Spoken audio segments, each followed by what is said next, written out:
não cultivem o ódio. O ódio vem às pessoas, não compartilhem. Há um conselho que eu ouvi na Ásia de um budista que dizia: o ódio é um veneno que só funciona se você beber.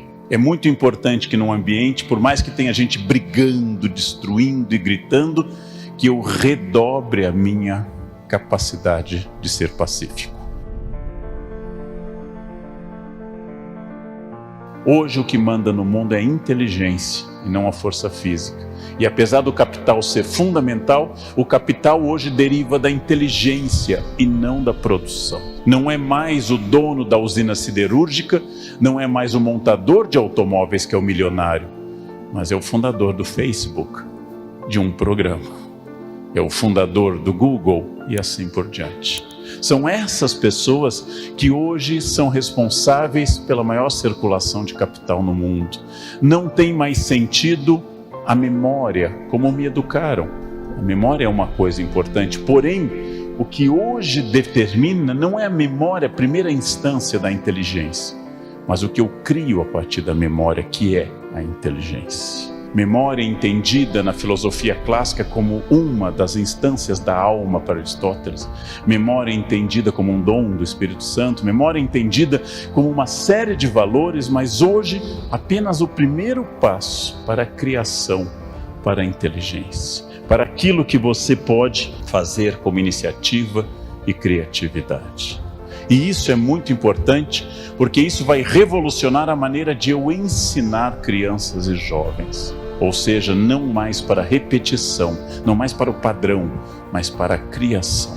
Se eu quiser que eles sejam cada vez mais pessoas que possam se adaptar à mudança. E é difícil. E por que é difícil eu me adaptar à mudança? Porque o primeiro limite é aquilo que eu, mais velho, valorizo, que é a tradição. Ora, por que o cérebro humano valoriza a tradição? Porque o cérebro humano é uma máquina eficaz, que gosta de economizar energia. E a economia dessa energia é fundamental porque ela significa que o cérebro não quer fazer ações desnecessárias. O cérebro é uma máquina eficaz. Sempre foi assim. Assim foi desde o começo. A tradição vem ao lado de um mecanismo fundamental, que foi colocado na espécie humana como uma forma de sobrevivência, que é o medo. O medo é prudente. O medo pode ser uma virtude que impede, segundo Aristóteles, o exagero, ou seja, impede a temeridade, já que o equilíbrio é uma virtude aristotélica. Porém, quando o medo nos domina, ele se chama covardia. Tudo aquilo que seja um vício reduz minha liberdade, cria um hábito. O hábito, diz Aristóteles, é uma segunda natureza. Nós gostamos daquilo que nos remete ao que o neurônio já fez.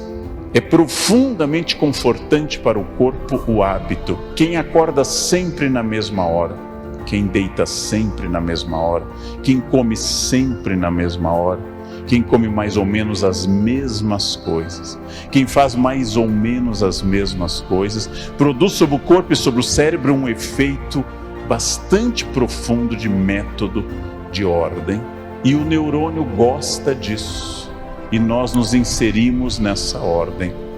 Ora, essa ordem não é boa nem ruim, apenas ela é uma ordem, e ela é absolutamente biológica e produz a zona de conforto. Por um lado, a zona de conforto me acalma, por outro lado, a zona de conforto não exige de mim o melhor que eu possa dar. Por um lado, a repetição sistemática me tranquiliza, mas com ela eu não produzo mais do que eu possa produzir. Apenas a crise, a inconstância, apenas o problema é que faz com que eu acabe produzindo mais. Qualquer médico pode ser excelente profissional se atender uma paciente num ambiente muito luxuoso, sem problemas graves. É preciso ser um grande médico para atender num pronto-socorro de uma grande cidade, numa madrugada de festas. Exatamente a crise, é a crise que revela as pessoas. A crise que transforma as pessoas. A crise que me tira da zona de conforto é a crise que faz com que eu saia de uma região repetitiva. Tudo aquilo que me tranquiliza tudo aquilo que me leva para a minha região de conforto me afasta do sucesso. O sucesso eu não estou entendendo aqui como ganhar dinheiro. Pode ser. Sucesso eu estou entendendo o intelectual, sucesso eu estou entendendo o empreendedor, sucesso eu estou entendendo a dona de casa, sucesso eu estou entendendo o religioso que tem objetivos e quer atingir o seu sucesso. Perfeição da alma, acúmulo de dinheiro, cuidados com a família, seja o que for. Tudo aquilo que me tranquiliza me afasta do sucesso. Por isso que todos querem o sucesso, mas eu não sei qual a escolha certa. Todos querem o sucesso, mas a escolha certa ela é sempre complicada, porque eu tenho que pensar quando é que chega esse momento, e aí eu vou avançar de Aristóteles para Agostinho, quando é que chega esse momento chamado futuro? Eu nunca sinto o futuro, porque eu estou sempre no presente, e o passado é sempre uma memória que já fugiu. Então vem a seguinte questão: quando chega o futuro? Eu vou dar uma resposta semi-agostiniana e semi-pelagiana também. Nunca chega o futuro. Nunca chegaremos ao futuro, porque eu estou sempre no momento presente. E o minuto seguinte é o meu presente. Quanto mais envelhecemos, mais vamos ficando estratégicos. Porque nós sabemos, diz o Hamlet, que a consciência nos torna covardes. Nós sabemos que é importante estar preparado. Estratégia é a capacidade de eu me antecipar. Estratégia é tipicamente humana. É a capacidade de pensar o que pode acontecer e me preparar para isso. O erro é parte da espécie humana. Não há ser humano que não erre. Quem não erra não é humano. O humano é errado. Só temos dois tipos de erros: os fatais e os não fatais. Os fatais não precisam ser analisados, os não fatais precisam. Nós erramos constantemente e esse é um exercício para eu aprender que de cada erro deriva uma possibilidade de acerto. Façam o aprendizado, façam esse aprendizado. Cada erro é uma indicação estratégica que você não é perfeito. Cada erro fere o meu orgulho, fere a minha vaidade, o primeiro pecado capital, fere aquilo que me torna soberbo. Cada erro mostra, se acha muito, perceba que aquilo que você faz diariamente, desde que nasceu, desde que você tinha 11 a 14 meses, que é andar, você tropeça. Hoje, tenho 54 anos e tropeço. Você é humano, você nunca atingirá a perfeição. Não se vanglorie, não fique soberbo, porque tudo que te protege te sufoca. Usando a metáfora da gestação, do embrião da galinha, do pinto no ovo. Se até o 21º dia, terceira semana, o pinto romper o ovo, ele morre. Se a partir da terceira semana ele não romper, ele também morre. Não há fórmula mais clara para tornar alguém imbecil do que mimá-lo. Quando eu mimo alguém, eu reduzo a sua humanidade. Ou seja, tudo que me protege também impede que eu saia da zona de conforto. Disse um publicitário em São Paulo, Nizanguanais: você deve sempre querer ser Alexandre o Grande, nunca Alexandre o Médio. Você não deve mirar no médio porque você vai ser menos. Você deve mirar alto. Você deve mirar alto. Você deve aspirar a mais. Você deve tentar cada vez mais através de uma racionalidade estratégica. Nós podemos muito mais do que nós fazemos. Sorte, jeito, talento é o nome que o vagabundo dá ao esforço que ele não faz. Não jogue no outro essa responsabilidade. Sartre chamou a isso na filosofia de má fé, quando eu atribuo ao outro. Por que você não estudou mais? Minha família não incentivava. Sartre nos diz: não importa o que a vida fez de você, importa o que você fez do que a vida fez de você. O custo de tudo é o esforço. Não o esforço de um dia, não o esforço de fazer uma vez, o esforço diário, cotidiano, o esforço repetitivo. Esse é o custo e essa é a questão importante. Eu vou usar uma metáfora importante: esforço é banho. Tomou hoje? Ótimo, parabéns. Amanhã, de novo. Que vocês saibam que o pessimismo tem um papel no planejamento estratégico.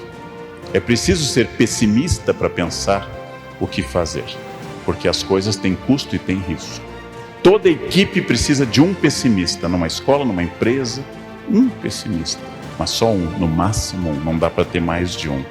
O pessimista tem a clareza de ver os riscos, mas tem um defeito, ele não faz nada. Para fazer algo eu preciso ser otimista. Otimista é a pessoa que aposta na melhor possibilidade. O pessimista nos traz à tona os riscos, mas para isso eu preciso aprender a controlar o tempo. A única coisa que não pode ser reposta, a única coisa que não volta, a única coisa que nos aprisiona permanentemente é o tempo. Aproveitar o tempo é quando estiverem lendo, leiam. Quando estiverem relaxando, relaxem. Quando estiverem comendo, comam. Quando estiverem rezando, brincando, educando filhos, ensinando, façam isso. Não estejam em outro lugar. Quando dormirem, durmam. Não fiquem fazendo todas as coisas ao mesmo tempo. É isso, foco. Foco para controlar o tempo. Capacidade de resistir a um mundo líquido, segundo a expressão do sociólogo polonês e inglês Zygmunt Bauman, um mundo em que tudo está fora de foco. Um mundo em que tudo está sendo feito ao mesmo tempo, permanentemente. Ouçam muito, reflitam e hajam. Ouvir mais do que falar. Refletir antes de agir. O silêncio é fundamental. As escolhas são livres. Insisti nisso desde o início. As consequências são obrigatórias. Escolham o futuro. Ele nunca chega, mas ele é decorrência do presente. A ética trata das pessoas que erram e têm dor com o seu erro e querem retomar o caminho correto. A ética não fala de ninguém perfeito, fala de pessoas perfectíveis, não perfectum, feito até o fim, mas em processo de perfeição. Eu sou sócio majoritário da minha vida. Sócio majoritário não controla tudo, mas tem um imenso controle sobre as pessoas. Então eu sou o que produz a minha vida. Não confundam liberdade com voluntarismo, fazer o que quer. Liberdade é o fazer o que é preciso. Só o ser humano é livre, porque só o ser humano faz o que é preciso. Conhecer a si muda tudo na sua existência. Façam frequentes exames de consciência do seu dia.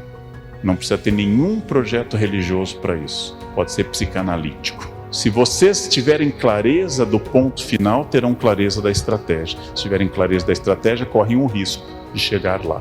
Correm um risco. Não a certeza. Não a certeza, mas a chance matemática de chegar lá. E nisso, o resultado de tudo isso é chamado de plenitude, felicidade.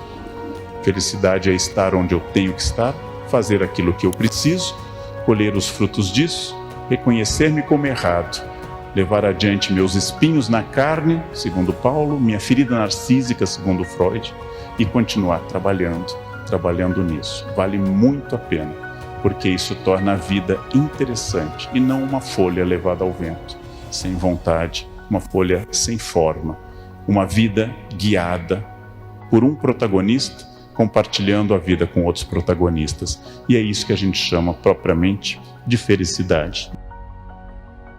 Se querem o conselho dos meus formadores jesuítas, trabalhem como se Deus não existisse e rezem como se o homem não existisse.